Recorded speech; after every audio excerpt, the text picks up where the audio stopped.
Перед началом ролика я хочу, чтобы вы подписались на мой канал. И побыстрее, иначе Автоботы автоботы захватят мой канал. Это Юмару, самая популярная старшеклассница, которая не только отлично учится, но и помогает детям и старикам переходить дорогу. Все восхищаются ее красотой, она кажется ангелом. Но это длится недолго, потому что, когда Юмару возвращается домой, она превращается в ленивую и капризную девчонку и начинает устраивать беспорядок. Ее брат Техи наблюдает за ней и думает, что же ему делать с этой девчонкой. Вечером Юмару сидит в интернете. Техи наблюдает за ней. Он говорит: сначала поешь. Она подходит к столу и начинает есть. Вдруг она кричит: «Я забыла купить мангу, пожалуйста, сходи купи ее». Тайхёй говорит: «Я устал после работы, купи завтра по дороге в школу». Она отвечает: «Все увидят, что у меня хорошая репутация среди одноклассников. Я говорила им, что не читаю мангу. Вместо этого я читаю стихи. Пожалуйста, сходи и купи ее». Техи сердито говорит: «Нет, подожди до завтра». Она надувает губы и бросается на кровать, плача и говоря: «Я хочу прочитать ее сегодня». Техи вспоминает, что с тех пор, как она переехала к нему, она стала еще ленивее и эгоистичнее. Он встает. Юмару удивлена, что ее истерика не вызывает никакой реакции у брата. Она строит щенячьи глазки. Техи Юни-чан. Техи кричит «нет». Она в шоке и начинает кричать и плакать. Она клянется, что больше никогда ни о чем не попросит. Он говорит: «Заткнись». Он уступает и покупает ей мангу. Он пытается научить ее терпению, но Юмару это не волнует, и она просит картофельные чипсы, чем еще больше его злит. На следующий день ее подруга Абина спрашивает: «Почему у тебя красные глаза?» Она отвечает: «Мы немного повздорили с братом». Она рассказывает эту историю своим одноклассникам, и ребята называют ее брата ужасным. Она улыбается, представляя, как ее брат называет ее ужасной. Дома Юмару пытается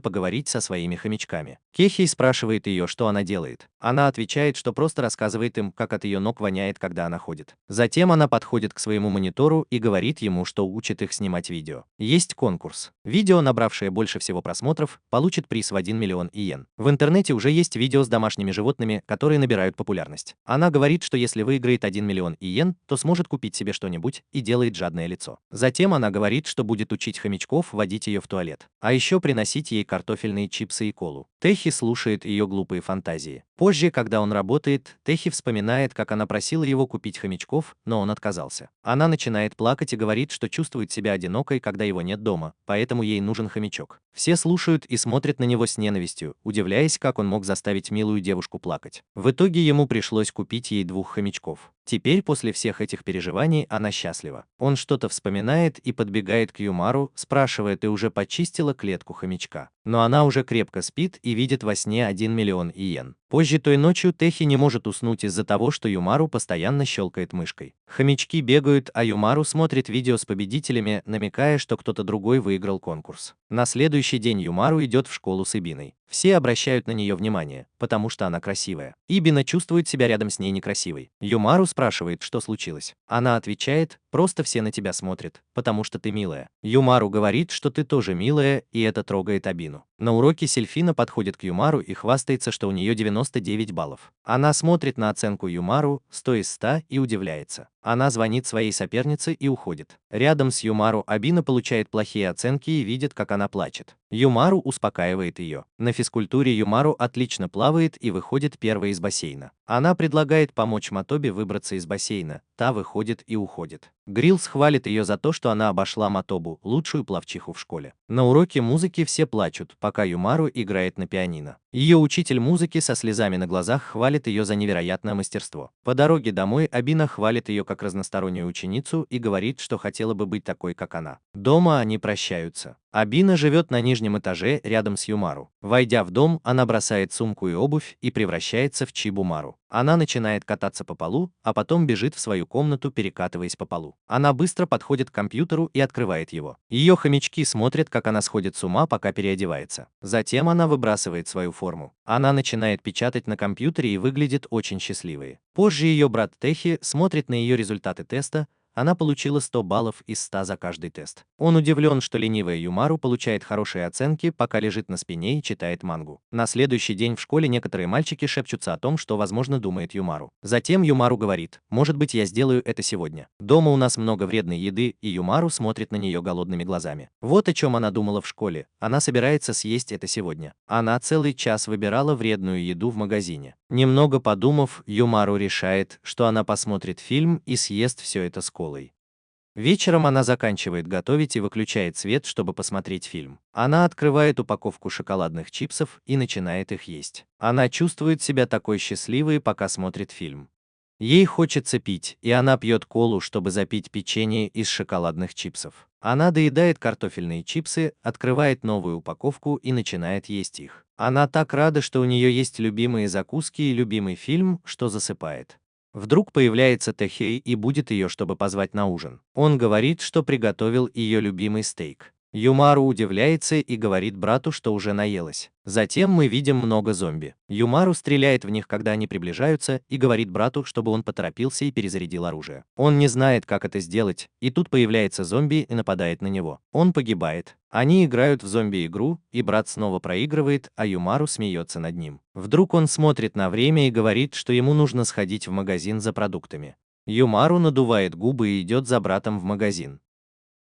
Он не понимает, почему она злится, и спрашивает, зачем она пошла с ним. Она могла бы поиграть в игры дома. В магазине Таэхи оборачивается и видит, что Юмару выглядит совершенно по-другому, и люди вокруг хвалят ее, говорят, что она похожа на модель. Она все еще злится на брата, поэтому отворачивается, а он не знает, что делать. Он идет за продуктами, берет курицу, но видит, что тележка полна вредной еды. Он смотрит на Юмару, но она надувает губы. Он пытается положить обратно часть вредной еды, но она добавляет еще. Это очень раздражает. Чтобы развеселить ее, он покупает ей мороженое. Внезапно ее глаза загораются, но она тут же роняет мороженое. Она чуть не плачет, но снова надувает губы. По дороге домой Таэхи очень устал, потому что ему приходится нести все продукты. Он просит Юмару помочь ему. И тут он вспоминает, как она жаловалась, что ей приходится самой нести свою сумку, и предложила простить его, если он будет играть с ней в игры всю следующую неделю. Он понимает, что если будет играть с ней, то она простит его. Он говорит ей: «Давай продолжим игру, когда вернемся домой», и Юмару оборачивается с широкой улыбкой на лице. Позже они снова играют, но Таэхи все равно проигрывает, и Юмару говорит ему: «Ты отстой». Однажды Таэхи приходит домой уставший. Мысль о том, что сестра ждет его и готовит ужин, еще больше утомляет его. Когда он заходит, то с удивлением видит, что Юмару сегодня совсем другая. С улыбкой на лице Юмару говорит: «Я всегда такая», но Таэхи не соглашается. Юмару шикает на него и шепчет, что рядом Ибина и он должен поддержать ее. Он в шоке от того, что в его квартире чисто и прибрано, хотя Юмару здесь. Он даже удивлен, что она вынесла мусор. Потом он понимает, что здесь ее подруга из школы Ибина, и Юмару приходится притворяться перед ней. Увидев такую возможность, он подходит к ней, хватает за плечи и говорит: «Можешь приходить, когда захочешь». Ибина смущается, но соглашается. Она сразу же уходит домой, поблагодарив их за ужин, а Юмару снова превращается в Чибу-атаку. Она начинает пить колу. Довольная, она падает на пол, с блеском в глазах и улыбкой на лице, говоря, что напиток просто божественный. Она ждет, что старший брат начнет ее отчитывать, но он этого не делает, потому что на этот раз он впечатлен ее поведением. Он даже купил ей ее любимые закуски с осьминогами по дороге с работы. Но когда он открывает дверь в ванную, он в шоке видит, что Юмару собрала там весь мусор. Тэхи очень раздражен и кричит на нее: «Объяснись». Но Юмару выбегает из ванной, жалуясь на закуски с васаби, которые он купил для нее, и говорит, что это она должна злиться. Тем временем Ибина все еще краснеет от мысли, что Тэхей схватил ее. Сейчас раннее воскресное утро. Шиба Юмару не спала всю ночь, играя в игры. Ей скучно, потому что ей нечем заняться, кроме как ждать воскресных утренних шоу. Она выпивает немного колы и видит, что ее брат мирно спит. Она озорно будит его, крича ему в ухо через мегафон: «Они-чан, пора на работу». Тэхи вскакивает, смотрит на время и видит, что сейчас 5 часов 15 минут утра воскресенья, и сердито смотрит на Юмару. Она улыбается и говорит ему: «Доброе утро, Анитян». Он просит ее поспать еще, но Чибай Юмару отказывается. Но она все равно ложится рядом с ним, чтобы он не смог уснуть, и в итоге засыпает вместе с братом. Тэхей смотрит на нее и говорит, что она не смогла дождаться утра, чтобы осуществить свой план. Он смотрит на экран и понимает, что она играла в игры одна, и с улыбкой решает присоединиться к ней. Он засыпает. Она просыпается и злится на брата, потому что пропустила утреннее воскресное шоу. По дороге из школы вместе с Ибиной Юмару получает листовку с приглашением на турнир по игре камень-ножницы-бумага. Юмару радостно смотрит на листовку, ее глаза блестят, потому что это турнир по игре камень-ножницы-бумага за супербольшую плюшевую игрушку. Она слышит, как Тэ возвращается домой и бежит к нему. Она кричит: «Они-тян, ты должен мне помочь, и показывает ему листовку. Ради сестры Т отменяет дополнительную смену на работе, но поняв, что это за супербольшую плюшевую игрушку, очень злится. Но Юмару делает щенячьи глазки, моргает и говорит, что просто хочет повеселиться с ним, потому что он всегда занят на работе. Поддавшись на ее уловки, он проходит на турнир через северные ворота, а Юмару проходит через другие ворота. И тут он понимает, что Юмару разделилась, чтобы повысить свои шансы на победу. Когда турнир начинается, Т выходит в финал и удивляется, что его соперница Ибина. Она смущается, увидев его. Он побеждает ее. По дороге домой Ибина говорит Т, что он хорошо играл. Видя, что она расстроена, он дарит ей огромного плюшевого Никулумиса, потому что она, похоже, очень хотела его. И он подумал, что если он не выиграет, это повлияет на их отношения с Юмару. Сначала она отказывается, но потом с радостью принимает подарок и благодарит его. Т сразу же возвращается домой. Юмару очень злится на него за то, что он подарил Ибине плюшевого мишку. Очевидно, она преследовала его с тех пор, как ее выгнали с турнира. Тем временем Ибина обнимает своего плюшевого мишку в своей квартире и зовет Техи братик. Через несколько дней он вынужден купить плюшевого мишку на онлайн-аукционе, чтобы Юмару перестала дуться. На следующий день она идет с ним за продуктами. Техи видит ее озорное лицо и говорит, что никаких игр. Она соглашается, и в ее глазах вспыхивают огоньки, но он знает, что она снова что-то задумала. Юмару хочет устроить скандал, чтобы получить игру, но Техи не собирается уступать, даже если она это сделает. В магазине Юмару в образе Чиби просит его купить последнюю игру. Они с удивлением видят Ибину. Она превращается в идеальную Юмару, чтобы Ибина не узнала ее настоящую. После похода по магазинам Т ведет их в ресторан на обед. Юмару корчит рожицу за столом, а потом улыбается и предлагает добавить кетчуп в омлет своего старшего брата. Она использует кетчуп, чтобы написать на его омлете «Играй сейчас», и это шокирует Техи. Он смотрит на Юмару, которая улыбается, но ее сердитая форма Чиби выскакивает и кричит «Играй! Играй!». Техи игнорирует ее и продолжает разговаривать с Ибиной. Это очень злит ее, и она превращается в Чиби. Она прыгает Т на голову, дергает его за волосы и начинает плакать и кричать «Купи мне игру сейчас же». Поняв, что Ибина все еще здесь, она снова превращается в идеальную Юмару и успокаивается, что Ибина не увидела ее настоящую. По дороге домой Юмару показывает Ибине игру. На следующее утро, пока они вместе ждут, когда Юмару пойдет в школу, Ибина вспоминает, как впервые приехала в Токио год назад. Она родом из Акиры и иногда говорит на своем диалекте, когда нервничает. Все на нее смотрят, но никто не смотрит ей в глаза. Они смотрели на ее грудь. Первым, кто посмотрел ей в глаза и отнесся к ней как к обычному человеку, был Техи. Он сказал, что она может приходить к нему, когда ей нужна помощь. Позже она влюбилась в него и смущалась, когда он делал ей комплименты. Вернемся в настоящее время. Ибина все еще ждет Юмару. Юмару и Тихи спускаются вниз. Ибина смущается, увидев Тихи, но Юмару зовет ее, чтобы она поторопилась. Она убегает, чтобы присоединиться к ней. На уроке Юмару решает уравнение. Учительница одобряет ответ, и Юмару идет на свое место. Сильфина останавливает ее и заявляет, что она будет лучшей на предстоящих экзаменах. Юмару улыбается и идет на свое место, но видит, что одноклассница смотрит на нее с угрозой. По дороге домой Юмару видит, что Ибина волнуется, и спрашивает, что случилось. Она говорит, что беспокоится из-за предстоящих экзаменов. Юмару советует ей расслабиться и усердно работать. Ибина чувствует себя лучше, и Юмару улыбается. Перед экзаменами Юмару бездельничает, играя в видеоигры и откладывая все на потом, несмотря на то, что Техи советует ей готовиться. Но видя, что Юмару всегда получает отличные оценки, просто внимательно слушая на уроках, он перестает волноваться. Он все равно предупреждает ее, что учителя могут задать каверзный вопрос на экзамене, и советует ей продолжать играть в глупые игры. Юуру огрызается на него, говоря, что ее игры не глупые. Она отвлекается и проигрывает в игре, а потом снова кричит на Техи. Позже той же ночью ей снится кошмар, в котором она вместе с Абиной и Сильфиной на военной службе. Они сражаются с вопросами теста, но в нее стреляют, и она не справляется. После тяжелой битвы она умирает. Проснувшись, она понимает, что может провалить тест, и бросается к Техи, умоляя помочь ей подготовиться. Когда они садятся за уроки, Техи говорит ей, что знал, что так и будет. На следующий день в школе объявляют результаты теста, и Юмару становится лучшей в классе. Одноклассники хвалят ее, потому что тест был сложным. Юмару улыбается и говорит, что у нее был частный репетитор. Все восхищаются ее красотой, умом и спортивными достижениями. Две девочки добавляют, что ее отец, по слухам, президент корпорации Diamond, и они задаются вопросом, не поэтому ли она так элегантна. Однако одна девочка по имени Матоба все время смотрит на нее, и все думают, что она ее ненавидит. Они говорят Юмару, что у Матобы злые глаза, и рассказывают о том, как она подралась со взрослым мужчиной. По дороге домой Юмару спрашивает Ибину о Матобе. Она говорит Юмару, что Матоба смотрит на нее всю неделю, и спрашивает, заметила ли Юмару это. Юмару говорит, что нет, и спрашивает, дружит ли она с Матобой. Она говорит нет, но рассказывает, как однажды пыталась пригласить Матобу на обед, а та отвергла ее, узнав, что Юмару тоже будет там. Юмару чувствует себя виноватой, но Ибина говорит, что это не ее вина, и упоминает, что Матоба вроде вроде бы неплохая. Они возвращаются домой. Юмару поднимается по лестнице, думая о том, что Матоба смотрит на нее странным взглядом. Ей кажется, что Матоба знает, что она что-то скрывает, и прокручивает в голове разные сценарии. Например, что Матоба узнает, что она превращается дома в ленивого Чеботака и нападает на нее за обман. Ибина умоляет ее, потом Юмару успокаивается и предлагает им покататься на летающих хомяках. Юмару возвращается к реальности, вспомнив о новом игровом задании. Она берет телефон и начинает играть. Она проголодалась и думает, когда же Техи вернется и приготовит ужин. Взглянув на часы, она видит, что сегодня среда, и начинает пускать слюни при мысли о мясе. Вдруг раздается звонок в дверь. Она бежит открывать и видит перед собой Чибаи, надеясь, что это ее брат,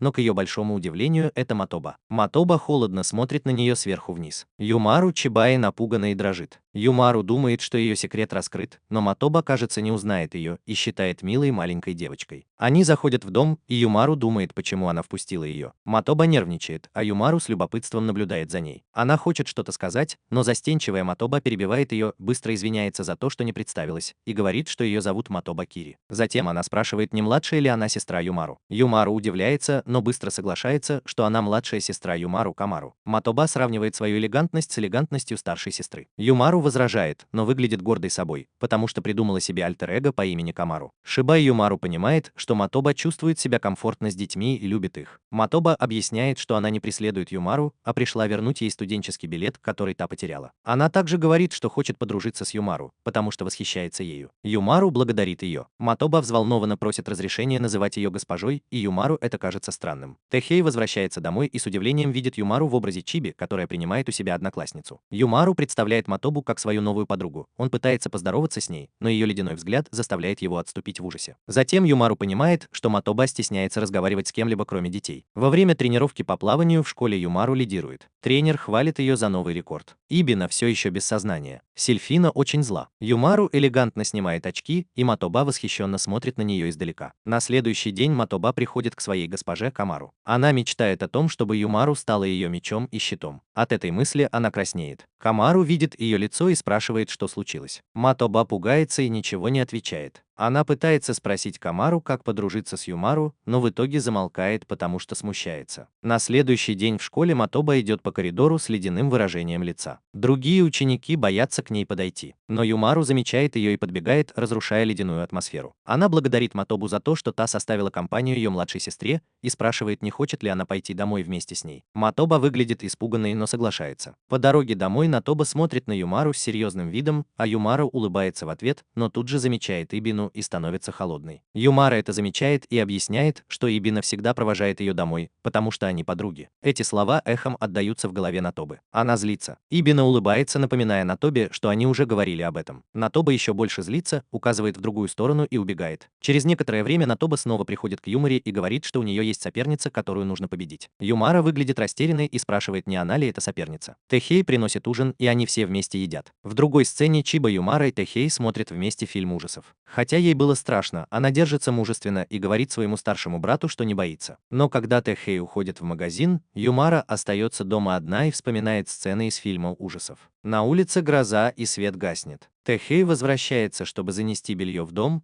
но видит, что Юмара плачет и обнимает его братик. В следующей сцене Юмара элегантно идет по улице с Ибиной, привлекая внимание своей красотой. Внезапно она останавливается у магазина, который привлек ее внимание. Ибина спрашивает, что случилось Юмара, и она отвечает, что ничего, пойдем домой. Позже она возвращается и заходит в магазин с пугающим видом, который привлекает внимание всех посетителей. Сотрудники узнали в ней легендарного игрока по имени Умр. Игрок, который побеждал в играх любого жанра и получал призы за одну монету. Самый опасный игрок из всех. Они понимают, что Юмара положила глаз на новые куклы Саурпасна и Кора. Но продавец говорит, что я уже настроил автомат так, чтобы было трудно выиграть. И тут она достает приз, шокируя продавца, который кричит, что она целилась в игрушечную фигурку. Теперь она смотрит на другой приз, и ее глаза сияют. Но продавец говорит своему товарищу, что я ослабил механизм, так что достать приз будет непросто. Но Юмару такая опытная, что она достает и этот приз, шокируя продавца. Юмару смотрит на продавцов, подходит к ним и мило улыбается, требуя, чтобы они достали призы, которые она хочет. Они поражены ее миловидностью. Один из продавцов уходит за призами. Старший продавец делает ему знак, чтобы он придерживался плана, усложняющего победу для Юмару. Но она снова выигрывает, и они плачут от поражения. Дома Тая удивляется, что она принесла много призов. Он говорит, что ей столько не нужно, но она отвечает, что хочет разные цвета, и обнимает одну из них. В ту ночь Чиба Юмару спокойно спит, а Тая злится, что ее куклы разбросаны по всей комнате. На следующее утро Тая приносит ей одежду для занятий теннисом, но Юмару говорит, что она хочет еще немного поиграть. В школе Юмару стоит на теннисном корте. Ибина хвалит ее за то, что она хорошо выглядит в спортивной одежде. Юмару улыбается, но на самом деле она хочет играть дома. Инструктор говорит им, что нужно начать с подачи мяча. Юмару смотрит на теннисный мяч и вспоминает, что узнала о нем из аниме и манги. Мяч Ибины улетает, но Юмару легко его ловит. Она отвлекается, когда Сильфина зовет ее сыграть в теннис, и Юмару соглашается.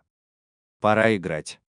Сильфина объединяется с Ибиной, а Юмару с Мотобой. Ибина не умеет играть, и Сильфина говорит, что она все сделает. Матч начинается, и Юмару думает, что это будет обычное соревнование, на которое смотрит весь класс. Сильфина кричит, что она победит. Она подает первый в стиле, который называет Сильфина шлепок. Но как только она делает победный удар, мяч попадает в картину позади нее. Это сделала Мапыда, и Юмару тоже поражена ее спортивными навыками. Сильфина в шоке.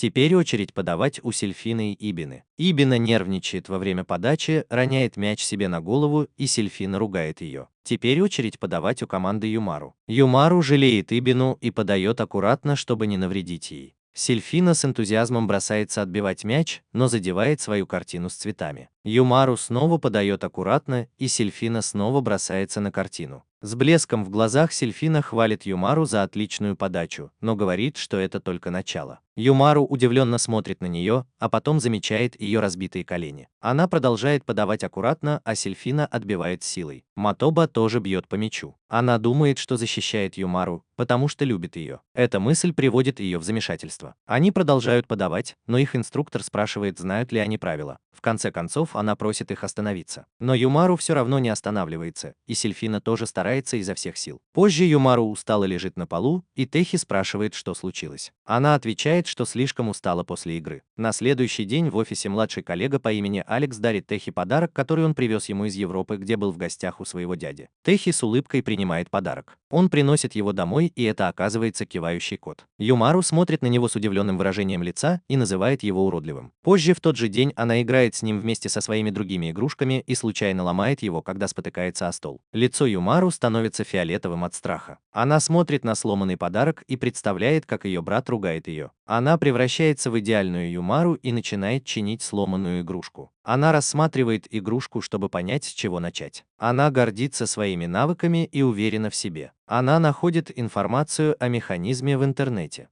Она начинает с того, что склеивает фрагменты головы клеем и шлифует их наждачной бумагой. Юмару восстанавливает ее с нуля, но она забыла, как выглядит морда кота.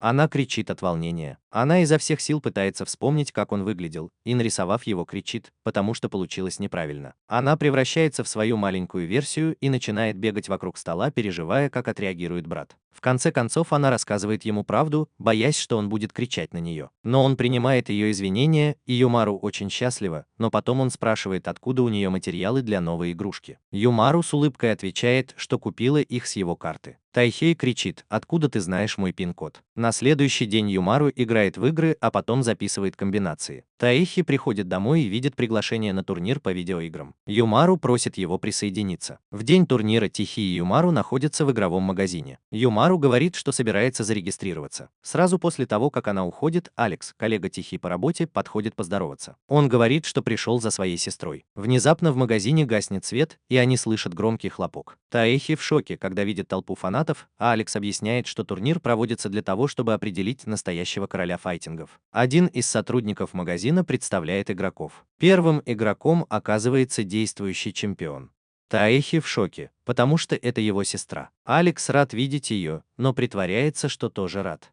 Следующим игроком оказывается Узра, затем Чэнбэ Чедже, потом ДДТ и СХК. Юмару впечатлена, увидев нескольких чемпионов, и решает победить. Наконец представляют последнего игрока, и это ТСФ, то есть Сильфина, одноклассница Юмару. Юмару потрясена, увидев ее. Юмару встречается в первом раунде с игроком СХК и легко побеждает. Сильфина побеждает своего соперника, и они выходят в финал, чтобы сразиться друг с другом. Юмару беспокоится, что Сильфина узнает ее настоящую личность. После того, как Сильфина представляется, она рада, что ее не узнали. Сильфина продолжает побеждать Юмару в игре. Юмару нервничает и боится проиграть. Она видит, что ее брат Тихий наблюдает за ней из толпы и замирает. Сильфина, которая собирается нанести последний удар, оборачивается, чтобы посмотреть, что заставило Юмару замереть. Она видит красивого мужчину рядом с Тихи и тоже замирает. Она чувствует себя неловко и выбегает в середине игры. Юмару автоматически был объявлен победителем. Сильфина выбегает из зала игровых автоматов и выходит на улицу, но чья-то рука хватает ее сзади за руку. Она оборачивается, чтобы увидеть Алекса, и ее лицо краснеет. На следующий день в школе Юмару беспокоится о Сильфине. Однако она приходит в класс и рассказывает Юмару, как она превзойдет ее в тестах. Юмару улыбается, зная, что Сильфина в порядке и ведет себя как обычно. В школе все смотрят на результаты семестра. Юмару снова занял первое место в классе. Одноклассники хвалят ее, но Ибина плачет, увидев ее низкий балл. Внезапно педали начинают опускаться, и они удивляются. Сильфина поворачивается к ним, говоря Юмару, что в следующий раз она побьет ее, а затем уходит, разбрызгивая еще больше лепестков. Юмару и другие одноклассники смотрят на нее с удивлением. Сейчас летние каникулы. Юмару заметили в магазине игровых автоматов, где она играет в игры. Очевидно, именно так она хочет провести лето. Она сосредоточена на своей игре, но внезапно появляется Сильфина и называет свое игровое имя Амр. Она ее не узнала. Юмару поспешно надела маску, чтобы скрыть свою личность. Сильфина подходит ближе и предлагает Юмару сыграть в игру. Затем она приглашает ее поиграть в эту игру. Они начинают с игры с монетами. Во время игры Сильфина случайно выигрывает 5000 монет. Юмару поражен этим. Но она отдает все монеты старику, который проигрывал, и говорит, что игра с монетами – это просто игра на удачу. Затем они играют в другие игры, такие как стрельба и ритмические игры. Через некоторое время они устают от игры, но ни одна из них не выигрывает. Юмару вспоминает, как усердно она играла, и чтобы порадовать ее, достает награду, вручает ее и объявляет победительницей. Сильфина счастлива это слышать. Она подпрыгивает и хлопает в ладоши. Затем она просит Юмару стать ее подругой, чтобы вместе победить Юмару. Юмару в ужасе, потому что она настоящая Юмару, а Сильфина об этом не знает. В следующей сцене мы видим, как Техи идет под палящими лучами солнца. Тем временем дома Чип Юмару бездельничает, играя с Мотобо и Камару. Мотобо балует ее, приносит ей холодный напиток, и Юмару наслаждается им, включает кондиционер и говорит, что нужно еще немного насладиться летом. Затем она ложится, а Мотобо обмахивает ее веером. Юмару очень счастлива и представляет, как Мотобо балует ее на пляже. В конце концов она засыпает, а Мотобо улыбается, глядя на то, какая Юмару милая, когда спит. Она вдруг вскрикивает: какая же она милая. Она прикасается к ее щекам и сходит с ума, говоря, что у нее такое очаровательное личико. Она пытается достать фотоаппарат, чтобы запечатлеть этот момент. Но Юмару хватает ее за юбку. Она оборачивается и видит, что Юмару держится за нее. Юмару забирается ей на спину, выглядя еще милее. Она падает в обморок от такой милоты. Обнимая Юмару, она закрывает глаза и представляет, как они вместе гуляют по пляжу, загорают и играют с дельфинами в воде. И вот они уже крепко спят.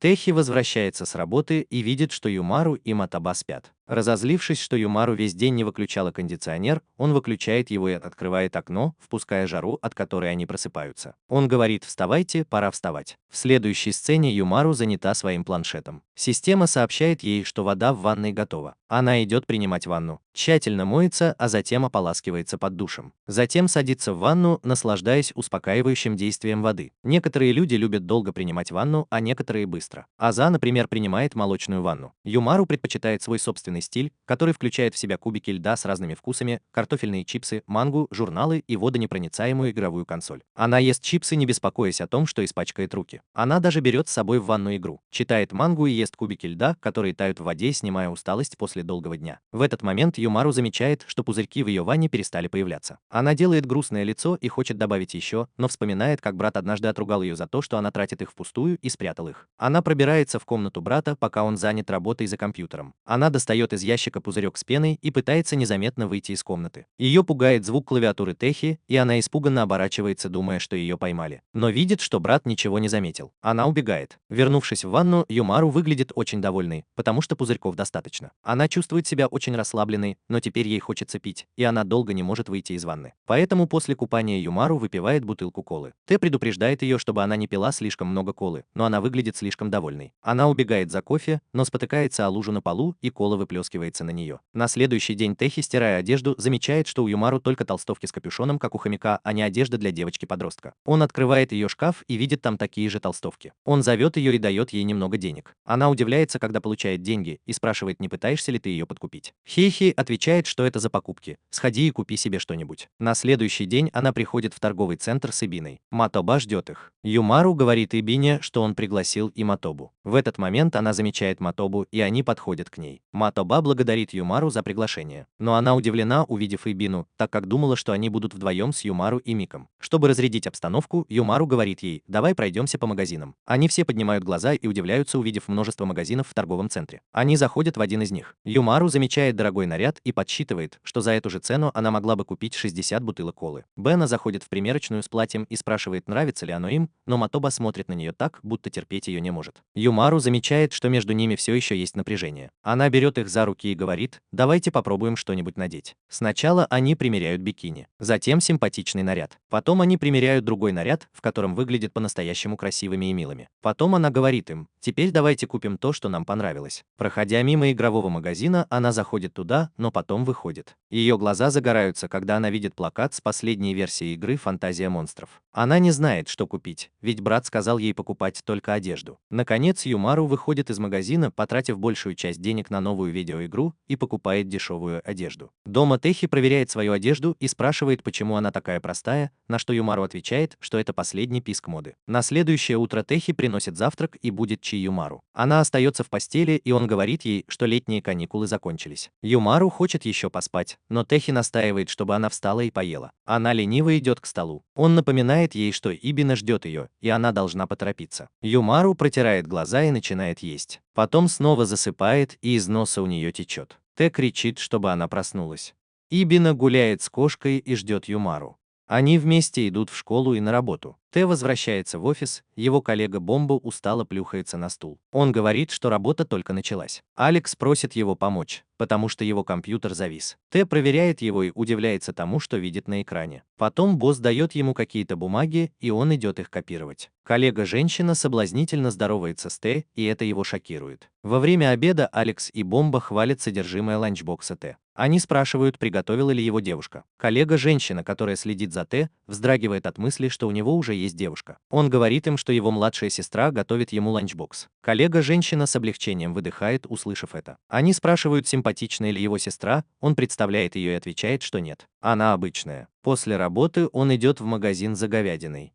Он возвращается домой и, открыв дверь, видит, что Юмару спит, а вокруг нее беспорядок. Он с улыбкой будит ее. Юмару испуганно просыпается и спрашивает, не землетрясение ли это. Он улыбается и говорит, что пора ужинать. Она рада его видеть. Ночью, когда Юмару читает, Тэ подходит и говорит, что пора спать. Юмару отвечает, что еще не хочет спать, но в конце концов ей приходится лечь. Когда Тэ засыпает, она включает свет и смотрит на него, пока он крепко спит. Затем она достает свою любимую мангу и начинает играть, жуя чипсы. Она наслаждается поздним вечером. Ее хомячки выглядывают из своего домика, а Техи забавно выглядит в своей маске для сна. Имуру ищет колу и холодильник, но с грустью понимает, что ничего нет. Она тихонько выходит из комнаты, и на улице темно. Она решает сходить в круглосуточный магазин за колой, но немного боится встретить там психа. Она думает, что если это случится, то будет драться. Но вдруг она громко вскрикивает, увидев что-то в темноте. Вскоре она понимает, что это всего лишь кошка, и уходит. Теперь она в магазине. Когда она заходит, то удивляется, почему ночью работает только один продавец, хотя днем их много. Ночью тоже должны быть люди, которые могут помочь. Наконец, купив колу, она выходит. По дороге домой она радуется тому, что теперь может спокойно наслаждаться ночью. Вернувшись домой, она думает, что нужно зайти тихо, чтобы не разбудить брата, но Тэхи уже ждет ее и очень сердится. Он спрашивает, где она была. Она немного пугается, но отвечает, что ходила в круглосуточный магазин. Он говорит, что это опасно. Что если бы ты встретила психа и он тебя ударил? На следующее утро Юмару идет в школу вместе с Абиной, вспоминая, как та вчера допоздна не ложилась спать. Позже она тренируется в ближнем бою на случай, если он ей когда-нибудь понадобится. На следующий день Юмару не хочет идти в школу, потому что у ее брата тоже выходной. Он напоминает ей, что она уже была дома на летних каникулах, и она громко кричит. Наконец она идет в школу вместе с Абиной, а Тэхи наблюдает, как они уходят. Тэхи думает, что нужно убраться в доме, но вспоминает, что вчера он уже убрал все комнаты и уголки. Он думает, что нужно пропылесосить. В пылесос попадает обертка от снеков Юмару, и он говорит, значит, она не спала всю ночь. Он кормит хомяков и думает, что ему делать, ведь работы больше нет. Затем он вспоминает о Юмару, которая всегда заставляет его что-то делать. Пока хомяки жуют еду, он вдруг возвращается к реальности. Он встает и говорит, мне нужно что-то сделать. Тем временем Юмару думает, что ее брат, наверное, развлекается без нее, а ей нужно учиться в школе. Дома Тэ листает свои соцсети и находит рецепт вкусной свинины. Он включает плиту и начинает готовить.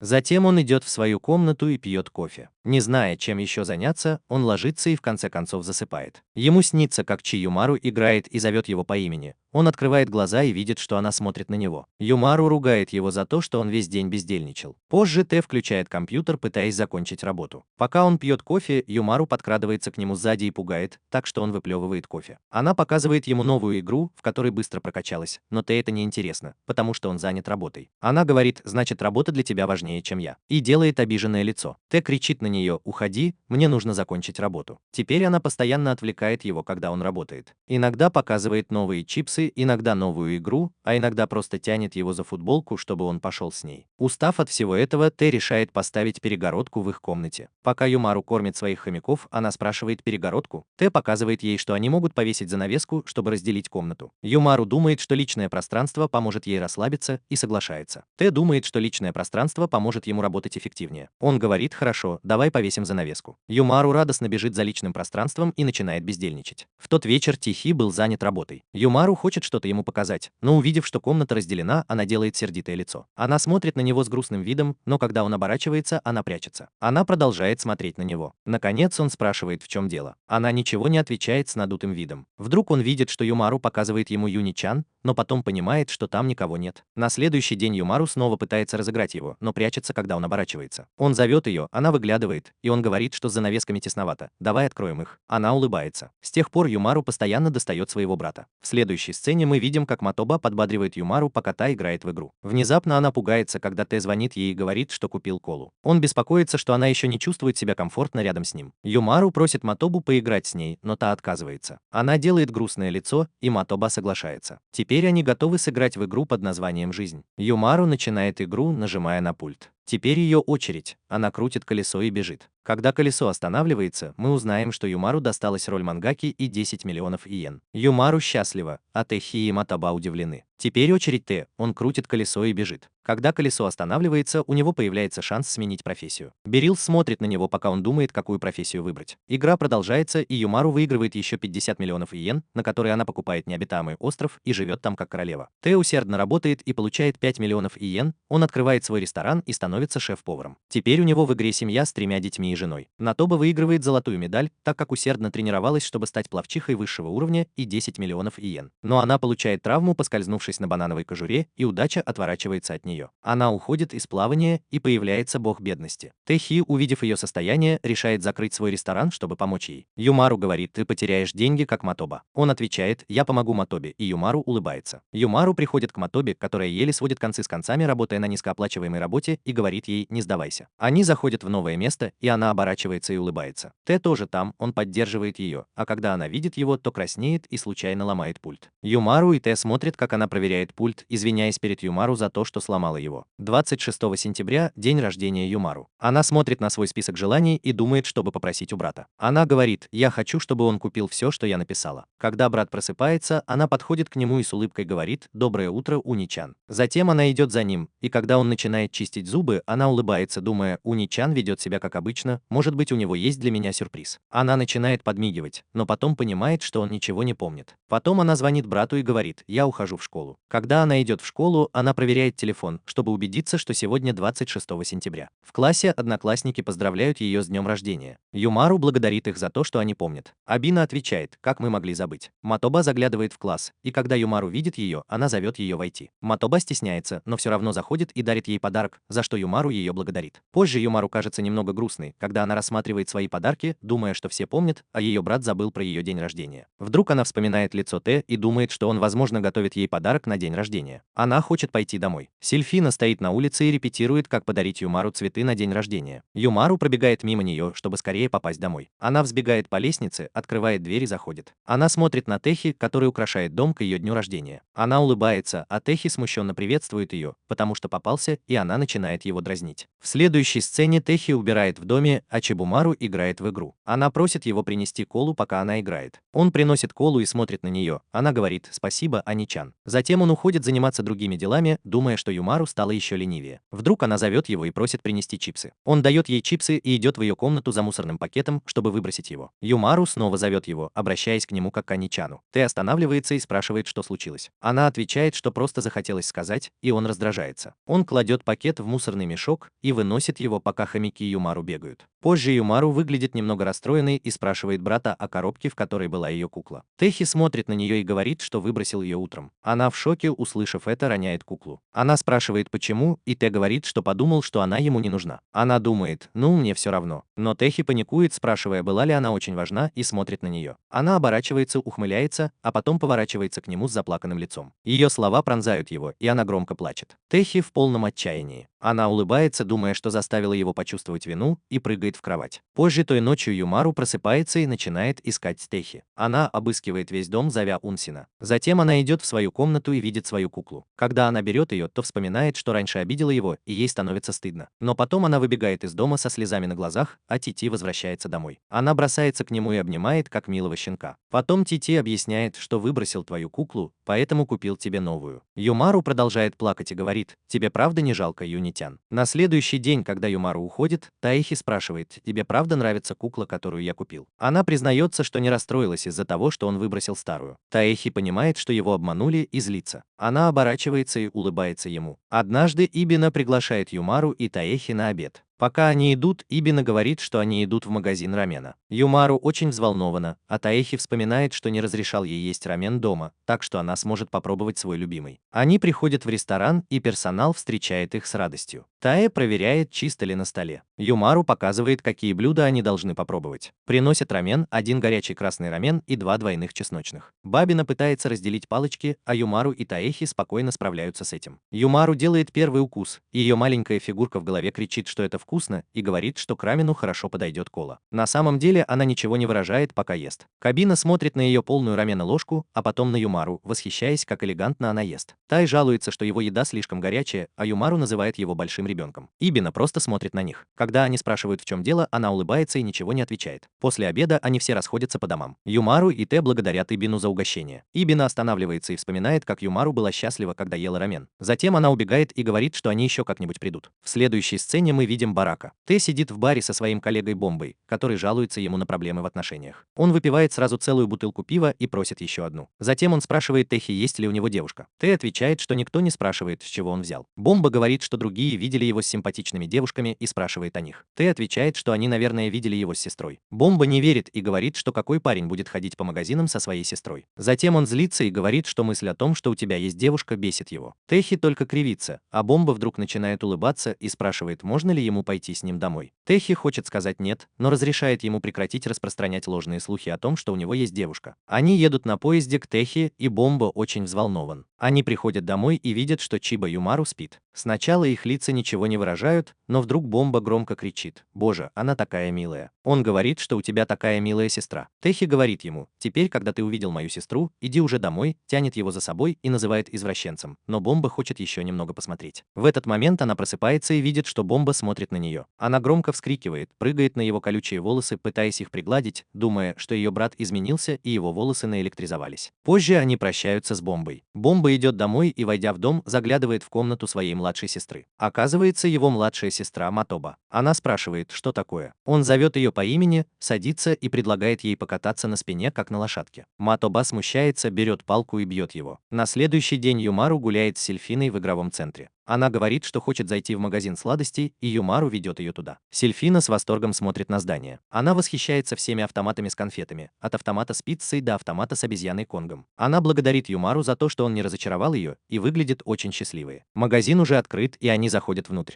Юмару соблазняется разными видами колы, например, жевательной колой и таблетками с колой. Этикетка колы очень привлекает ее. Сильфина замечает большую конфету в виде морковки и берет ее, говоря, что никогда раньше такого не видела. Юмару смотрит на другие вещи, пока внимание Сильфины привлекают разноцветные конфеты. Юмару тоже замечает конфеты в виде мороженого. Юмару уже выбрала конфеты, которые хотела. В этот момент Сильфина находит конфету, которая напоминает ей о детстве, когда кто-то из близких подарил ей такую. Юмару говорит, что пора платить, и они зовут владельца магазина. Они замечают табличку с надписью «Пожалуйста, позовите бабушку. Я, возможно, сплю». Они вместе кричат «Бабушка».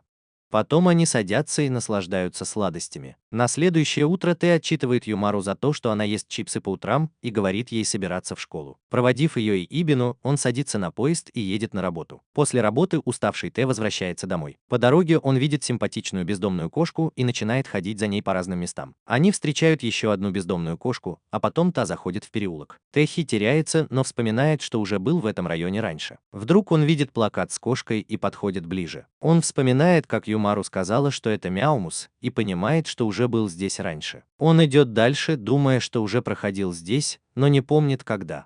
Вдруг он чувствует запах готовящейся еды. В этот момент появляется Юмару и спрашивает, не голоден ли Тэхён. Он удивляется, почему она назвала его по имени, а не Уничан. Он продолжает идти и снова видит ту кошку. Он гладит ее и, наконец, вспоминает, как приходил сюда с мамой, когда был маленьким и ходил в школу.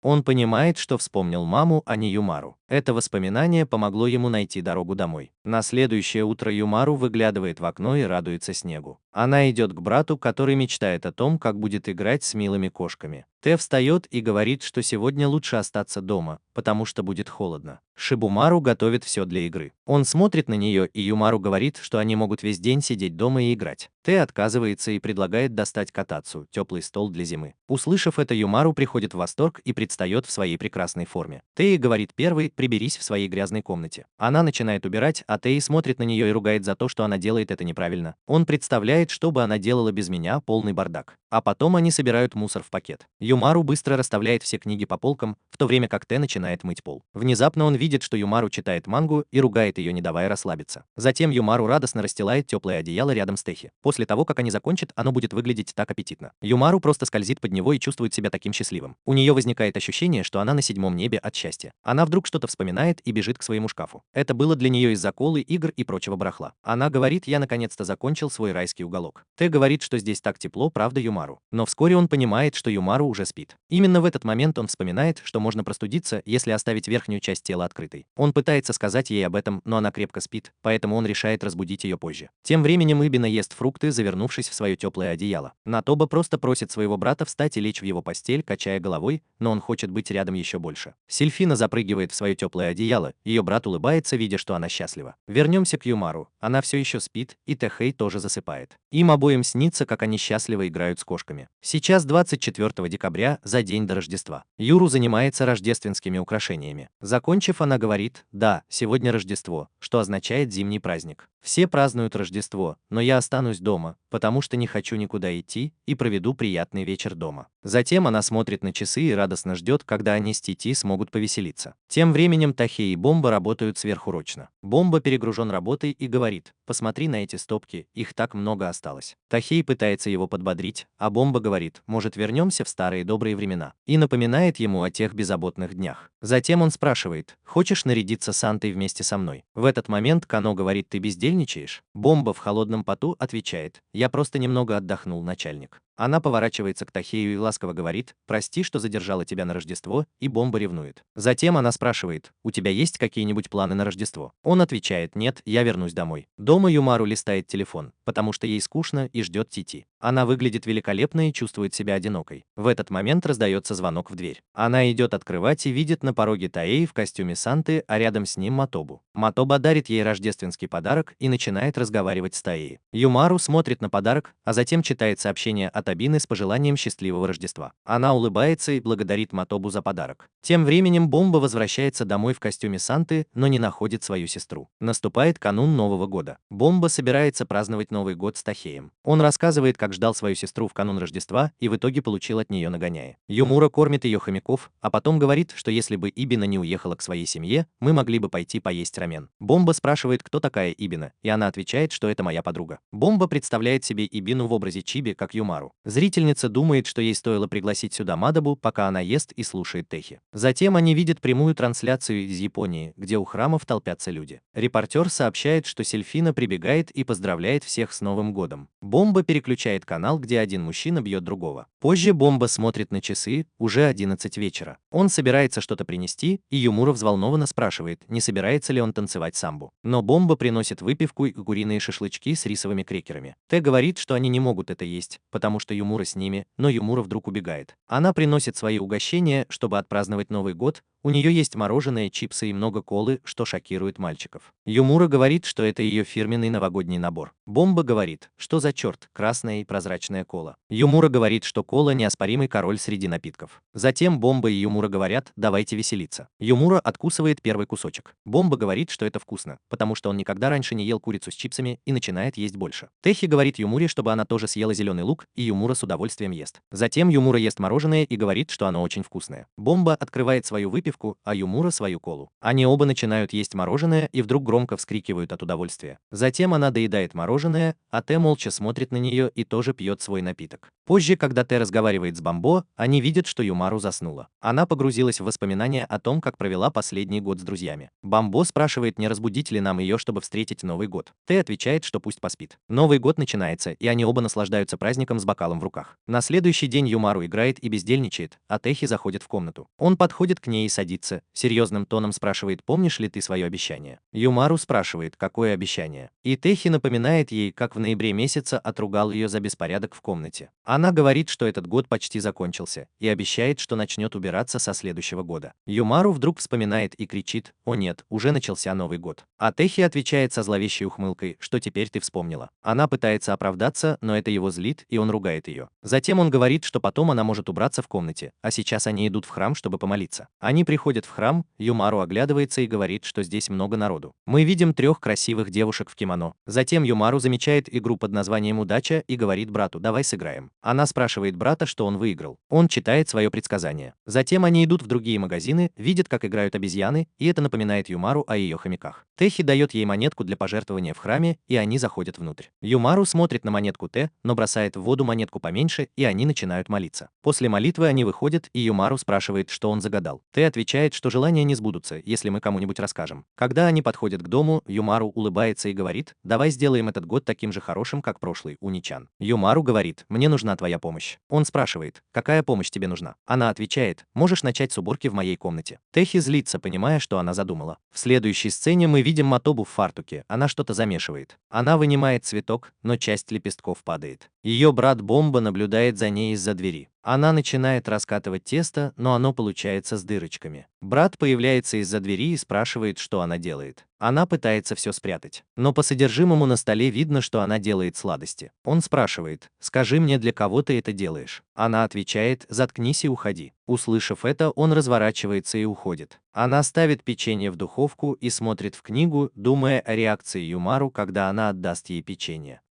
Вдруг она понимает, что печенье подгорело, и открывает духовку. Она готовит новое печенье для Камару и кладет подгоревшее в пакет. Когда печенье готово, она говорит, оно выглядит идеально. Она идет за пакетами для печенья, думая, что Камару понравится, ведь она считает ее сестрой Юмару. Она радостно приносит пакеты для печенья, думая, что потом приготовит что-нибудь для Юмару. Но ее брат уже ест печенье. Хотя он почти все съел, она молча смотрит на него с улыбкой. Он говорит: «Это вкусно, значит, ты готовила для меня». Пока он ест, она отходит в сторону и через мгновение оказывается рядом с ним с длинной палкой в руках. На следующий день она радостно идет в школу с мыслью угостить Юмару печеньем. Но в классе она немного стесняется, потому что Юмару окружен друзьями. Она смотрит на печенье и, наконец, решает позвать его, но ее нога застревает под столом, и она падает. Юмару и остальные смотрят на нее, а ее печенье тоже рассыпалось. Юмару подходит к ней, берет печенье и смотрит на него. Поняв, в чем дело, она говорит: «Ты купила печенье для меня», и съедает его. Она говорит: «Спасибо, оно вкусное». Все, даже Ибина, удивлены. Лицо Натобы выглядит так, будто она вот-вот заплачет. Позже Матоба с нетерпением ждет реакции Камару, пока та ест печенье. Улыбаясь, Камару говорит: «Они отличные». Когда Тэхэ возвращается домой, Юмару говорит ему, что Матоба оставила ему печенье. Тем временем Матоба приходит домой и понимает, что дала Тэ сгоревшее печенье, потому что настоящее печенье здесь. На следующий день, когда Абина заходит в торговый центр, она видит домашний кондитерский уголок. Позже она приглашает Юмару, говоря, что купила кое-что для приготовления шоколада. Юмару смотрит в кулинарную книгу, но расстраивается, когда видит, что это требует много работы. Она откладывает книгу и говорит Сабине: «Я сейчас вернусь». Юмару возвращается с Тэхэ, говоря, что он был дома, поэтому она взяла его с собой. Тэхэ спрашивает, в чем дело. И Юмару говорит: «Помоги мне приготовить шоколад». Пока Ибина нервничает из-за присутствия Тэхэя, он спрашивает ее: «Ты не против, что я здесь?» Она краснеет и отвечает: «Да, да, пожалуйста, останься». Тэхэй вспоминает о процедуре и идет на кухню. Абина смотрит на него, и он удивляется. Он подходит к Абине и кладет руку ей на плечо, шокируя ее. Он отодвигает ее в сторону, чтобы получше рассмотреть два больших холодильника. Это еще больше поражает его, ведь ее кухня выглядит как с обложки журнала. Тэхэй показывает им, как приготовить шоколад: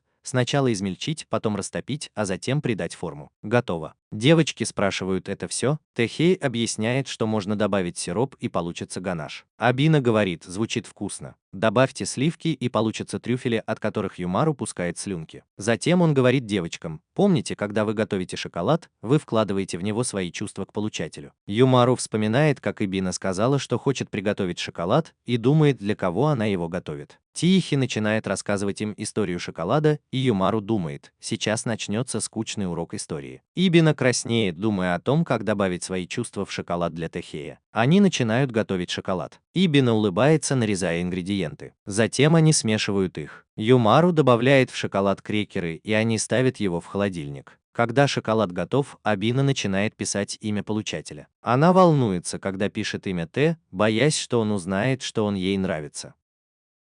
Шоколад Юмару тоже готов, и Тэхэй спрашивает: «Что ты туда добавила?» Она отвечает: «Рисовые крекеры», и они продолжают разговор. Но Ибина все еще не знает, что делать, ведь она сделала это для Тэхэя. Но потом она пишет его имя и говорит: «Я закончила». Они оба удивляются, когда видят, что она сделала это для себя, ведь она написала свое имя. Юмару говорит: «Ну, я тоже так делаю», и они оба радуются. На следующий день Юмару звонит ТСФ, она же Сильфина, и просит ее прийти. Под видом Умры она бежит в магазин аниме.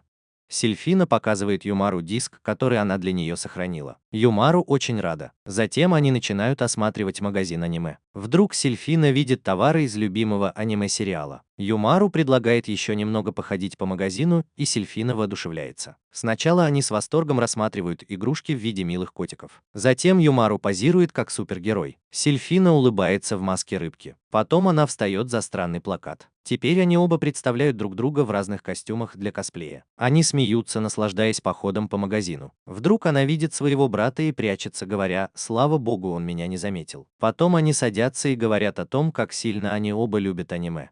Сильфина говорит: «Мой брат тоже фанат аниме». Юмару спрашивает: «Значит, вы смотрите его вместе дома?» Сильфина отвечает: «Нет, я смотрю одна. Я тихая младшая сестра для своего брата. Было бы неловко, если бы он увидел, что я смотрю аниме». Юмару смотрит на Сильфину, которая вся покраснела. Она вспоминает, как в последний раз она так краснела, когда они соревновались в игре перед большим количеством людей. Юмару говорит, что у нее тоже есть старший брат, который любит готовить. Сильфина подбадривает Юмару и говорит, что они как сестры, потому что она очень похожа на Умру. Она советует Юмаре научиться готовить и помогать брату на кухне. Затем она смотрит на часы и говорит: «Мне пора домой, пока». После того, как она уходит, Юмара достает свои маски и улыбается, вспоминая слова Сильфины: «Мы не только коллеги-геймеры, мы еще и сестры». Вечером Таэ говорит Юмаре, что пора готовить ужин. Он начинает работать на кухне. В этот момент появляется Юмара и говорит: «Давай я тебе помогу, Таэхи». На следующий день Юмара собирается и говорит Тихи: «Я ухожу». Мы видим, как Матоба тоже выходит из дома. Юмара тоже выходит.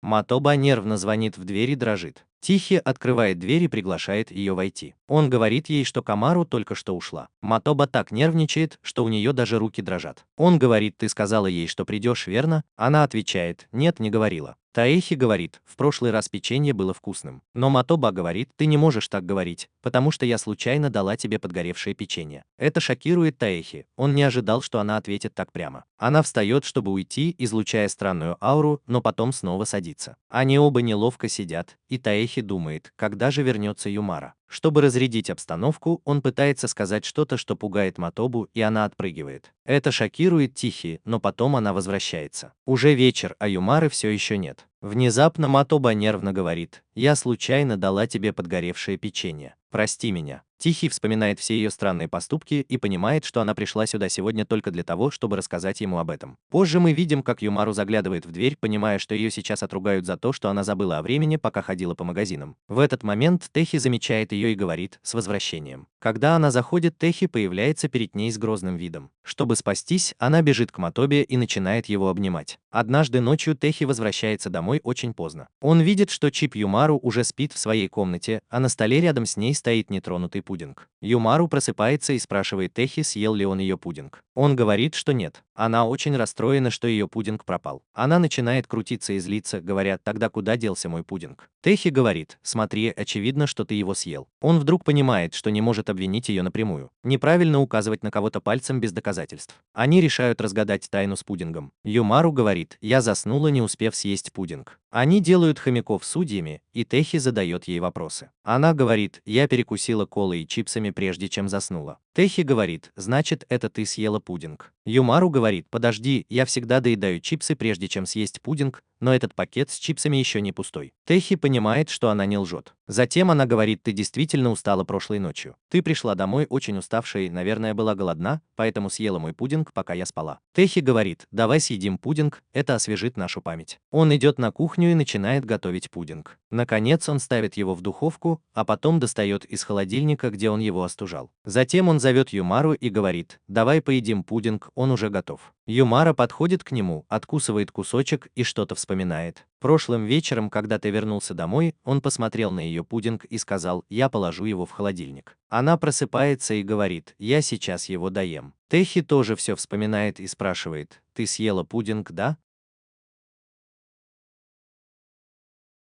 Но она отворачивается с милым выражением лица, уклоняясь от его вопроса, и говорит, что пудинг, который он приготовил, очень вкусный. В следующей сцене мы видим, как Юмара уже спит, играя в видеоигру, а Техи смотрит на нее и думает: «Я все время говорю ей, чтобы она ложилась спать в своей кровати». Вдруг она чихает, и мы понимаем, что у нее поднялась температура, и Техи измеряет ей температуру. Она говорит: «У меня болит голова», но потом ухмыляется и добавляет: «Юни-чан будет меня баловать весь день». Но на следующий день она звонит своему брату и просит его не оставлять ее дома, а он говорит: «Я ухожу на работу», и идет к двери. Перед уходом он говорит: «Ты уснула за игрой с включенным кондиционером, так что подумай о своих поступках. Я скоро вернусь». Но Юмара пытается избежать его упреков. Юмара корчит гримасу, когда он уходит, и говорит: «Ненавижу Юни-чана». Затем она ложится, поворачивается к телевизору и начинает смотреть. На следующий день Юмара просыпается и чувствует себя хорошо, отбрасывая подушку в сторону. Она стоит у окна и говорит, что даже мои вирусы ленивые и сдаются. Затем она начинает танцевать, но тут просыпается Таэхи и говорит, что у него болит голова. Юмару перестает танцевать и смотрит на него, стоя вниз головой. Она прыгает на него и говорит: «Ты простудился». Они измеряют его температуру, и она оказывается еще выше, чем у Юмару. Она приходит в своем идеальном образе Юмару и звонит в офис Таэхи, чтобы взять отгул. После того, как Таэхи ложится в постель, Юмару говорит ему: «Сегодня я буду за тобой ухаживать». Затем она встает и говорит: «Во-первых, я пойду по магазинам». Перед уходом она говорит: «Отдыхай, Ани-чан». Таэхи смотрит на нее, не понимая, что задумала эта девушка. Юмару заходит в магазин, и все обращают на нее внимание. Она останавливается и берет соус табаско, говоря: «Я приготовлю горячий суп для Уничана, потому что он оставил меня дома одну больную». Затем она берет зеленый лук и улыбается, думая о том, как вылечить Таэхи. Говорят, что если засунуть лук в задницу, то это помогает выздороветь. Закончив покупки, она радостно идет домой. Придя домой, она в шоке от состояния Таэ.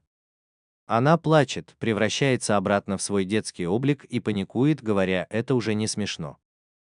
Она думает, что Юни-чан подхватил ее вирус, и ему стало хуже. Пока Таэхи лежит с высокой температурой, она решает уничтожить вирусы и начинает сражаться с ними зеленым луком. Вирус говорит, давай уничтожим ее вместе, но она отбивается от них, уничтожая их одного за другим. Теперь она прыгает на целую армию вирусов, которая приближается к ней, чтобы сразиться. Позже Тэхей просыпается и видит зеленый лук. Затем он замечает, что Юмару спит рядом с ним, и вспоминает, как она обиженно смотрела на него, когда он уходил. Юмару открывает глаза, и он кладет руку ей на плечо, говоря спасибо, что заботишься обо мне. Юмару улыбается. Ночью Юмару жалуется на еду, потому что во все блюда, которые она видит, добавлены овощи. Тэхея затыкает ей рот, говоря, я приготовил для тебя, а у тебя еще хватает наглости жаловаться. Они начинают есть. Но Тэхея замечает, что Юмару не ест зеленый перец. Он говорит ей, ты никогда не ешь овощи, поэтому я нарезал их для тебя. Она отвечает, это так сложно, просто не ешь, но ты меня ругаешь. Она нерешительно берет кусочек перца и неохотно его съедает. Затем Тэхея кладет оставшуюся еду в холодильник. На следующий день, когда Юмару берет обед с собой в школу, она спрашивает, ты не положил перец? Он отвечает, нет, не положил. Во время обеда она сидит с Абиной, и мимо проходит Сельфина. Пока они разговаривают, Юмару говорит им, мой брат очень привередлив в еде. Но она вспоминает, как брат говорил ей не быть такой разборчивой. Нетаба наблюдает за ними и думает, что тоже могла бы поделиться своим обедом, но стесняется и начинает есть сама. Когда Юмару открывает свой обед, она видит, что в нем есть перец. Абина говорит перец с котлетами, на это действительно нужно много времени. Юмару вспоминает, как брат говорил ей то же самое, что готовить для нее долго, потому что она привередлива, и ей становится стыдно за то, что она жаловалась на еду. Вечером, когда Тэхей приходит домой, Юмару бросается ему на шею и начинает прыгать. Потом она начинает катиться по полу и говорит, зачем ты положил перец в мой обед? Он отвечает, знаешь, готовить это тяжелый труд. Она говорит, я знаю, просто в следующий раз положи мне обычный жареный перец. На следующий день Юмару смотрит свое любимое шоу. Она ест чипсы и смеется. Потом она начинает катиться по полу и чувствует себя счастливой, но натыкается на бутылку колы, которая вот-вот упадет. Увидев это, Юмару подпрыгивает, чтобы ее поймать, но бутылка падает под стол. Она начинает убирать и достает устройство, на которое пролилась кола. Вскоре она кое-что понимает и пытается зайти в интернет на своем компьютере, но там нет подключения. Она в панике начинает катиться по полу, понимая, что устройство, на которое пролилась кола, нужно для подключения к интернету. Она кричит, что мне теперь делать? Потом она думает, я поищу решение в интернете, но понимает, что для этого нужен интернет. Она пытается воспользоваться планшетом, но там тоже нет подключения. Она в отчаянии лежит на полу и говорит, это жестокая шутка судьбы. Она понимает, что для всего нужен Wi-Fi, и даже поиграть в игру не получится без интернета. Она чувствует себя так, будто находится в тюрьме, полностью отрезанная от мира. Когда приходят Тэхей и Бомба, они в шоке видят Юмару. Поняв ситуацию, Тэхей читает инструкцию и говорит, что устройство нужно починить. Юмару сидит на месте и грустит. Бомба пытается рассмешить ее с помощью маски, но это не помогает. Когда Тэхей надевает маску, они оба громко смеются. Юмару крутится вокруг, говоря, что это так забавно. Потом они все играют в карты, и Юмару бросает свои карты, говоря, что она выиграла. Юмару выглядит такой счастливой, а Тэхей улыбается, наблюдая за ней. На следующий день Юмару заходит в кафе, где есть много компьютеров, большая библиотека и уголок с напитками. Ее глаза сияют, когда она видит все это, а сотрудники кафе поражены ее красотой. Юмару думает о том, как она будет проводить здесь время, особенно после того, как Юни-чан дала ей денег, когда узнала, что у нее нет интернета. Потом она занимает место и проверяет, что здесь есть много маленьких отдельных комнат, где можно посидеть в интернете. Она говорит, что это как будто у нее свой собственный домик. Она ищет в библиотеке мангу, которую хочет почитать,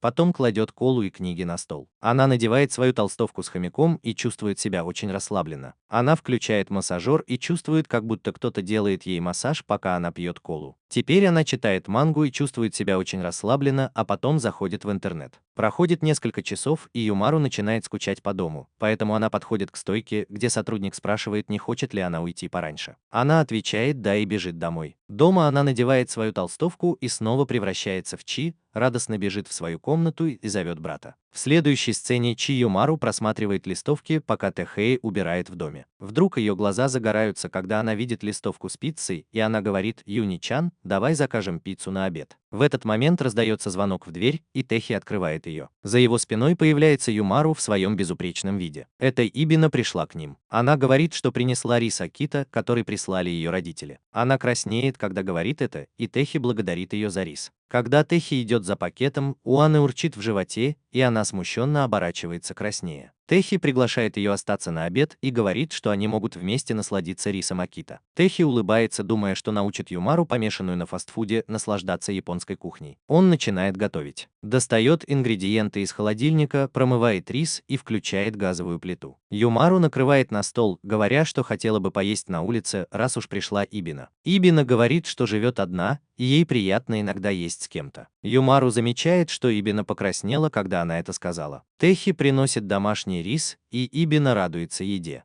Юмару морщится, увидев овощи, и думает о пицце. Но когда она откусывает первый кусочек, ей нравится. Они смотрят на Ибину, которая, кажется, погрузилась в еду. Внезапно она вздрагивает, заметив, что они оба смотрят на нее. Техи говорит: «Тебе нравится еда?» Она отвечает «да». Затем она благодарит их за обед, и Техи отвечает, что всегда рад. Она улыбается и замечает на полу листовку с пиццей. Юмару тоже смотрит на нее. У Ибины снова урчит в животе, и она смущается. Техи говорит: «Ты все еще голодна?» И теперь они едят заказанную пиццу. В офисе Техи и его коллеги готовятся к совещанию, а потом оно начинается. Тем временем Юмару идет в магазин за перекусом.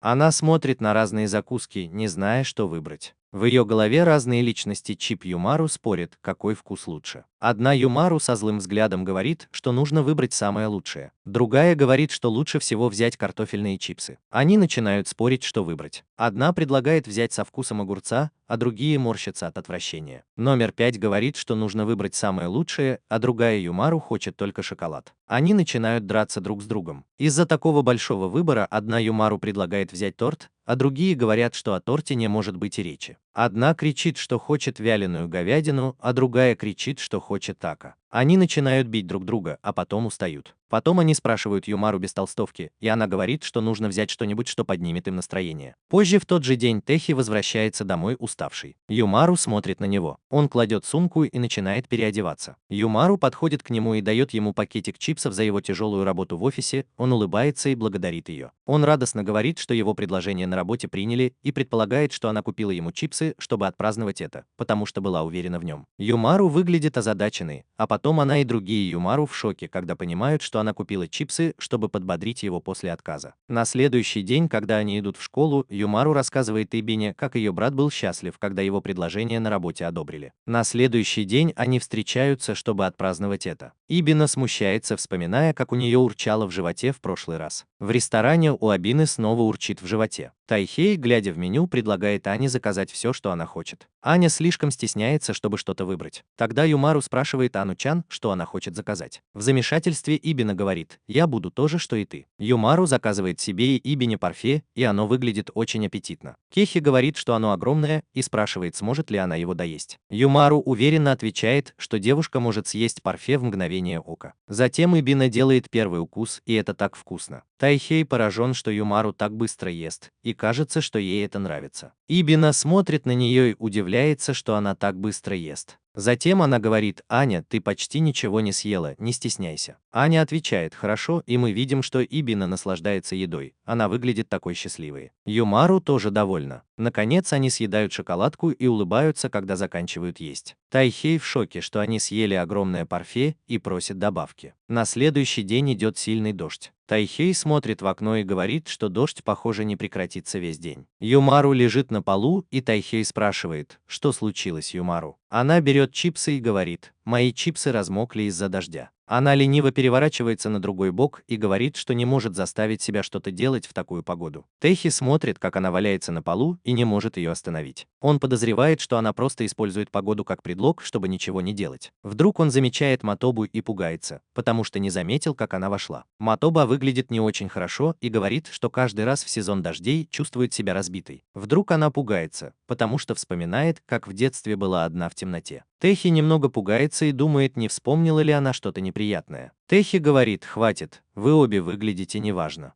Он говорит, что вам нужно найти мотивацию. Он говорит, что у сезона дождей есть свои плюсы. Юмару говорит: как мы можем быть мотивированы в такую погоду. Техи говорит им, пусть этот успокаивающий дождь стучит по вашим ушам и проникает в сердце. Но они обе не понимают. Он говорит, пойдемте на пляж летом, и Матоба оживляется. Но Юмару говорит, что летом слишком жарко. Техи отвечает, тогда можно есть мороженое. Матоба говорит, мастер, лето это лучшее время, потому что она думает о мороженом. Юмару радостно говорит мороженое и представляет разные вкусы. Юмару счастлива, потому что это лучшее летнее лакомство. Техи говорит, что это все, что нужно этим двоим, и они радостно танцуют. Однажды Техи приходит будить Юмару, подходит к окну и раздвигает шторы. Юмару с удивлением видит, что ярко светит солнце. На ее лице появляется широкая улыбка. Затем она выходит с Техи и говорит, лето пришло, Юнитян. На следующий день мы видим, как Юмару и Ибина возвращаются из магазина. Они замечают автомат с мороженым. Затем они садятся за столик, чтобы поесть мороженого. Ибина откусывает кусочек своего мороженого, а Юмару разворачивает обертку и с удовольствием его ест. Затем она говорит, что лето без мороженого не лето.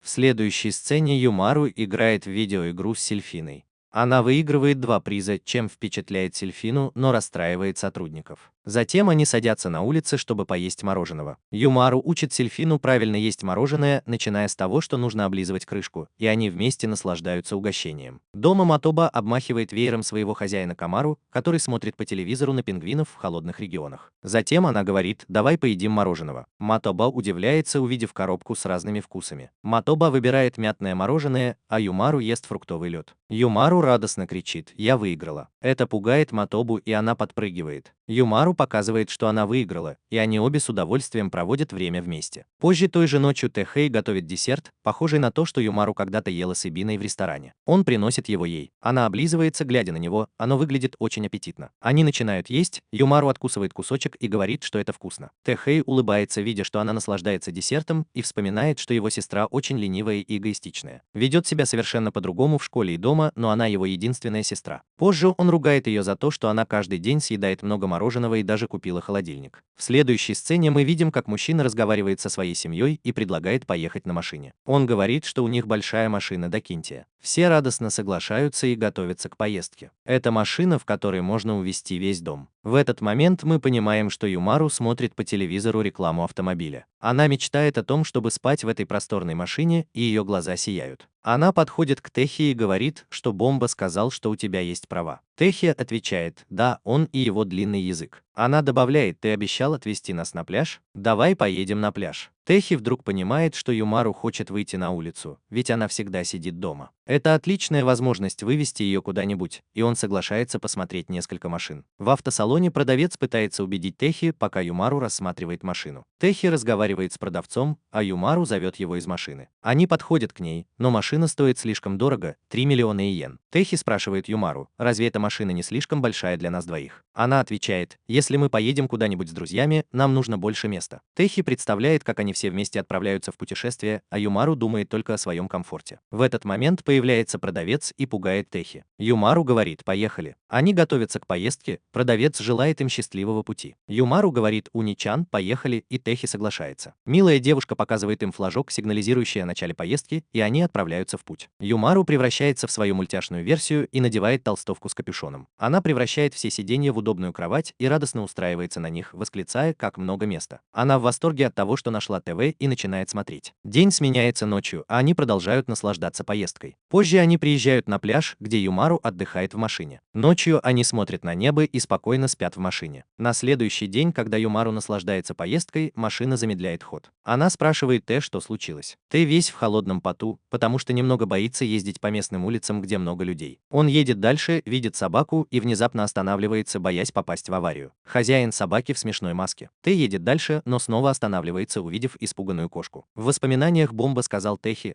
ты даже получил высший балл на курсах вождения. В настоящем Бомба получает сообщение от Техи, который приглашает его на пляж. Внезапно он замечает что-то блестящее и заглядывает в комнату сестры, которая выглядит очень счастливой. Тэ говорит, что Бомба согласился, а Юмару говорит, я бы лучше осталась дома. Юмару спрашивает, на какой пляж они едут. Тэ смотрит на ближайший пляж и предлагает Ишиму, на что Юмару говорит, почему бы нам не поехать на Гавайи. Она представляет, как они весело проводят там время. Она также предлагает оставить хомяков в зоомагазине, но Тэ объясняет, что это всего лишь однодневная поездка. Тэ начинает собирать вещи для поездки, а Юмару играет с надувным кругом и наблюдает за ним. Он говорит, что солнцезащитный крем это обязательно, и готовит крем от комаров. Ночью он ставит будильник и предлагает выключить свет, чтобы хорошо выспаться. Хомячки уже спят, а Юмару еще не спит и спрашивает: «Будет весело, а не тян?» Кехей отвечает «да». На следующий день Таэ связывается с Бомбой, чтобы убедиться, что они готовы. Матоба уже пришла на место встречи. В этот момент из-за угла появляется Ибина, окликает Матобу и пугает ее. Таэ заканчивает разговор и здоровается с Ибиной, которая краснеет в ответ. Бомба подъезжает на своей машине, и Матоба удивляется, увидев его, потому что не знала, что Таэ с ним дружит. Бомба смущается, увидев Ибину. Таэ представляет ее как подругу Юмару. Затем он замечает, что Матоба пытается спрятаться и пытается заговорить с ней, но она избегает его. Внезапно появляется Юмару в своем идеальном образе. Бомба отводит Тахи в сторону и спрашивает, кто эта высокомерная особа. Тихи объясняет, что это Юмару, моя сестра. Бомба в замешательстве, думая, что у Тахи две сестры с одинаковыми именами, и размышляя, не сложная ли у них семейная ситуация. Он смотрит на Тахи, начинает плакать, а когда Тахи спрашивает почему, Бомба берет его за руку и говорит: «Я всегда на твоей стороне». Тахи просто в замешательстве. Теперь они все сидят в машине. Юмару говорит: «Поехали на пляж». В машине Матоба беспокоится, почему Камару не поехала с ними. Она вспоминает, что Камару очень хотела поехать на пляж. Она звонит Тахи, чтобы спросить, где Камару, но когда Тахи зовет ее, Бомба в шоке плачет. Он говорит, что сестру тоже зовут Матоба. Он даже говорит, что они похожи, только прически разные. Матоба злится, что ее брат такой глупый и не узнал ее, и смотрит на Ибину, которая окликнула ее. Ибина пугается ее взгляда. Матобе становится жаль, что она не хотела напугать ее. Тэхэй говорит, что они почти дошли до пляжа, и девушки смотрят на вид, открывающийся с берега. Затем они останавливаются, чтобы полюбоваться морем. Они продолжают идти, но Матоба все еще смотрит на море, и Юмару говорит ей: «Пойдем. Сначала мы посетим храм и посмотрим на него с вершины». Юмару выглядит такой счастливой, пока они гуляют по разным местам. По дороге на пляж Юмару говорит, что Инашима больше, чем она думала. Когда они идут дальше, Тэхэй предлагает: «Может, остановимся пообедать?» И тут Юмару замечает крекеры с осьминогом, а Ибина рис с белой рыбой. Они удивляются, увидев такую вкусную еду. Ибина ест рис, Юмару откусывает кукурузу, а Тэхэй тоже ест. Они все в восторге от вкуса. Бомба смотрит на девушек на пляже, и его сестра замечает это и сразу же дает ему подзатыльник. На пляже Тэхэй и Ибина находят ракушку, и Бомба пугается. Юмару и Матоба наблюдают, как они веселятся. Матоба спрашивает Юмару, почему Камару не пошел с ними. Юмару не знает, что ответить, и думает, не сказать ли ей правду, что она и есть Камару. И тут они видят, как Бомба и Шин убегают от воздушных змеев. Матоба говорит, что это ее старший брат, который не узнал свою сестру с другой прической. Он глупый. Это удивляет Юмару. Тем временем воздушные змеи атакуют Бомбу. Матоба говорит, что он всегда был таким. Однажды он пришел на церемонию поступления в мою школу без приглашения и напугал меня, заставив пнуть его. Мы, как обычно, подрались, но вдруг весь класс стал меня бояться. Потом я встретил твою сестру Камару и брата, и моя жизнь изменилась. Ты тоже стал моим другом. Юмару говорит спасибо. Матоба встает и говорит: «Пойдем». Затем они идут в океанариум, где смотрят на разных рыб.